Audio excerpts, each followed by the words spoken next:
Okay, good morning, all of you. Today I'm going to deliver a short lecture on taxonomical aids. Okay, taxonomical aids, these are some helpful things to study in a diversity. Okay, so it includes herbarium, botanical gardens, zoological parks, museum, key, flora, manuals, monographs, and catalogs, all included in that taxonomical aids. Taxonomical aids gives you an idea about diversity. So before going to today's lecture, you should have to read all this table and okay, हे जे table आहे ना ते लक्षात ठेवा कायम शेवटपर्यंत. Next one, हर्बॅरियम आहे, बॉटॅनिकल गार्डन आहे, झुलॉजिकल पार्क्स आहे, म्युझियम. हर्बॅरियम ड्रायड प्लांट एकदम हे करून प्रिझर्व मटेरियल ॲड करून ते एका हर्बॅरियम शीटवरती चिटकवले जातात, त्याला हर्बॅरियम म्हणायचं. त्याच्या एका साईडला कोपऱ्यावरती मेन्शन केलेलं असेल की बाबा दिस plant was collected by this specimen is collected by, then the identified by, then the family, then the collection date, then the collection location. Okay, हे सगळं तिथं रेग्युलरली आणि vernacular names also included there. ते हर्बॅरियम झालं. त्याच्यानंतर botanical garden. Botanical garden म्हणजे एखाद्या university लेवलला काय केलं जातं, एक स्पेसिफिक असा एरिया ज्याच्यामध्ये सगळे प्लांट्स हे इन्क्लूड केले जातात आणि ते लिव्हिंग असे प्रिझर्व केले जातात. देन द झुलॉजिकल पार्क्स जे आपण बघतोय. Okay, then the next one museum, then की आहे. देन की मध्ये लक्षात ठेवण्याचं दुसरं तिसरं काय नाही, पण कपलेट कॅरेक्टर्स, 2 कॅरेक्टरवरती डिपेंडेंट असणार ती कीनुसार तुम्ही बाकीचं वर्गीकरण करू शकता. त्याचं एक महत्त्व आहे आणि बघूया. Then the next one, flora आहे. फ्लोरा एक असं बुक्स असतं की ज्याच्यामध्ये सगळ्या स्पेसीजची जेवढी काय, बघा एखादं लोकेशन आहे फ्लोरा ऑफ सोलापूरमध्ये असणाऱ्या सगळ्या स्पेसिमन, प्लांटच्या स्पेसिमन आढळणाऱ्या सगळ्या स्पेसिमन त्यांची एक लिस्ट असणार आहे. That is the flora of Solapur, किंवा फ्लोरा ऑफ महाराष्ट्र होऊ शकतं, किंवा flora of Sahyadri. Okay, then the manuals, then the monographs म्हणजे एका सिंगल टेक्झॉनवरती पब्लिश केलेलं बुक, त्याला मोनोग्राफ्स म्हणायचं. Okay, monograph on reptiles. Okay, then the monographs on snakes, you can say that. Catalogues, बघूया काय हर्बॅरियम. ओके, एखाद्या लॅबला तुम्ही भेट दिली, लॅबला भेट दिल्यानंतर जनरली या टाईपचे हर्बॅरियम कपबर्ड्स असतात. आता हे जे आहे ना कपबर्ड आहे पूर्ण, आणि याच्यामध्ये एक कप्पा हा पूर्ण एका फॅमिलीसाठी दिला जातो. ओके, एक कप्पा पूर्ण फॅमिलीसाठी दिला जातो. वरच्या साईडला इथं नावं लिहिली जातात. येस, या साईडला कुठल्या फॅमिली इथे इन्क्लुडेड आहेत असं. ओके, आणि त्या फॅमिलीचे सगळे स्पेसिमन हे एकत्र ठेवले जातात.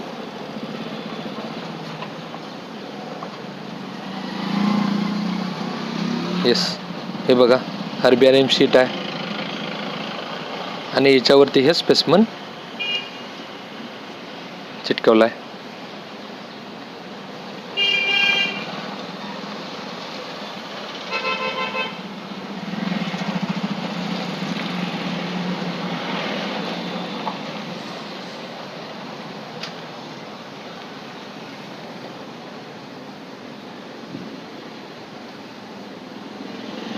Okay, it is the storehouse of a plant specimen that are dried, pressed and preserved on a sheet and are arranged according to universally accepted classification. Universally accepted असं क्लासिफिकेशन आहे, त्याच्यानुसार त्याचं वर्गीकरण केलं जातं.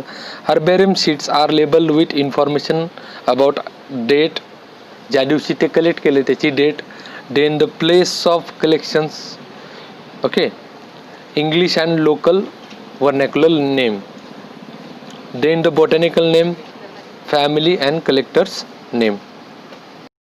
Okay, let's turn to the next point, that is the botanical garden.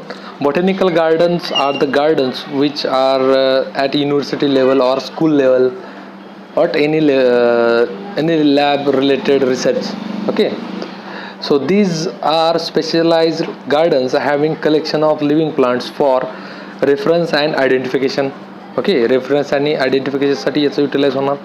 Then the each plant is labeled with botanical name. प्रत्येक प्लांटच्या समोर त्याचं बॉटॅनिकल नेम असेल आणि त्याची फॅमिली असेल. Okay,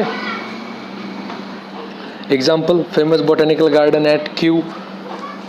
okay, royal botanical garden. Okay, you can see that this is an royal botanical garden, England. Then the next one is Indian botanical garden, Howrah. Then the next one, this national botanical research institute, Lucknow. Okay, बॉलिवूडचे सगळ्यात जास्त shootings या लखनौच्या गार्डन्समध्ये shoot होतात. Okay, national botanical garden institute, Lucknow.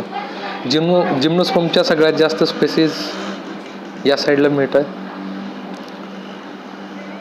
Then the next one, that is the biological museum.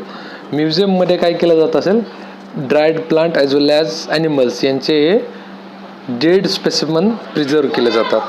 It is a collection of preserve plants and animals for study and reference. Okay, हे बघा, याच्यामध्ये जी काय डेड झालेले एखादं ऑर्गॅनिझम असेल, मग हे एवच्या स्पेसिस आहेत, त्यांच्या आतमधून सगळं जे आहे ना ते रिमूव्ह करून त्याच्यामध्ये भुसा वगैरे टाकून ते ठेवलं, स्टॅच्यू बनवले जातात जसं अगोदर होते तेच तसं. Then the next one, a museum contains specimen preserve in preservative solution in containers or jars. या कंटेनर्स जार्समध्ये त्यांचं प्रिझर्वेशन हे केलं जातं आहे. Then the next one, a dried specimen of plants and animals. इथं बघा, हे फंजा आहेत, हे ड्रायड असे स्पेसिमन इथं प्रिझर्व करून ठेवलेत. प्लांटचे स्पेसिमन, हर्बेरियम आहेत बघा काही. Then the insect preserve in insect boxes. Okay, हा विचारला गेला होता क्वेश्चन, लक्षात ठेवायचं. Killing and pilling method. Okay, हे इन्सेक्ट्स आहेत सगळे, butterflies. But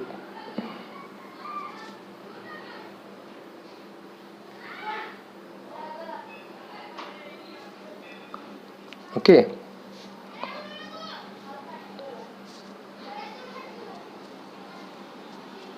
stuffed larger animals like birds and mammals and collection of animal skeletons.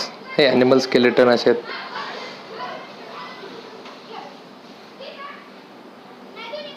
Then the zoological parks. These are the places where live wild animals are kept in protected environments under human care. It helps to learn about the food habits and behavior of that specific organism. बघा,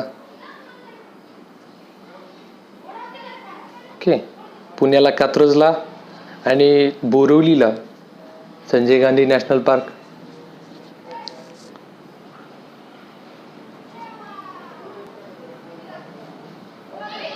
then the key. Okay, विचारलं गेलं आणि लक्षात ठेवायचं. It is an analytical method of identification of organism based on similarities and dissimilarities. Similarities आणि डिसिमिलरिटीवरती based असं एक मेथड आहे. ओके, ड्राय स्किन आहे का, येस ऑर नो. येस असेल तर वरती, ओके, येस असेल तर lower one, then the no. No असेल तर सॅलॅमेंडर, येस असेल तर खालच्या साईडला जायचं. ओके, याच्यामध्ये एक लीड कॅरेक्टर असते. It is based on the contrasting characters generally in pair called couplet. Yes or no याच्या बेस्ड किंवा मग ओके त्याला काय म्हणायचं तर कपलेट कॅरेक्टर म्हणायचं. It is based on the contrasting character generally in pair call couplet. Then each couplet has two opposite options of these. Only relevant option is accepted and the other is rejected. Each statement in key is called a lead. प्रत्येक स्टेटमेंटला काय म्हणायचं तर lead म्हणायचं.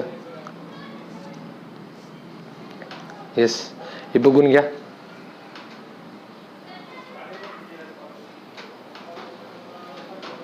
Then the flora. Okay flora of pan Himalaya. लक्षात ठेवायचं flora म्हणजे काय एक इन्क्लुडिंग अशी लिस्ट असणार आहे की ज्याच्यामध्ये एका स्पेसिफिक एरियाच्या सगळी डायव्हर्सिटी मेन्शन केली असेल, एक लिस्ट असेल. It is an actual account of habitat and distribution of plant species of a given area. Then मॅन्युअल्समध्ये एखादी स्पेसिस आयडेंटिफाय कशी करायची त्याच्याबद्दल लिहिलं गेलेलं असतं. Manuals are the record that contains information for identification of names of species found in an area. त्याला मॅन्युअल्स म्हणायचं. Microalgae. Manuals on harmful marine microalgae. Then the monographs. एका स्पेसिफिक अशा टेक्झॉनवरती जर त्याचा स्टडी होत असेल आणि त्याच्याविषयी बुक पब्लिश होत असेल तर that is the monographs. Okay मग मोनोग्राफ हा रेप्टिलियनचा असू शकतो, स्नेकचा असू शकतो, कसंही. These are the records that contains information of any one taxon. Last one these are the catalogues. It is an alphabetical list of species. That's it. That's it for today. So our first chapter is over. Okay. Thank you for watching.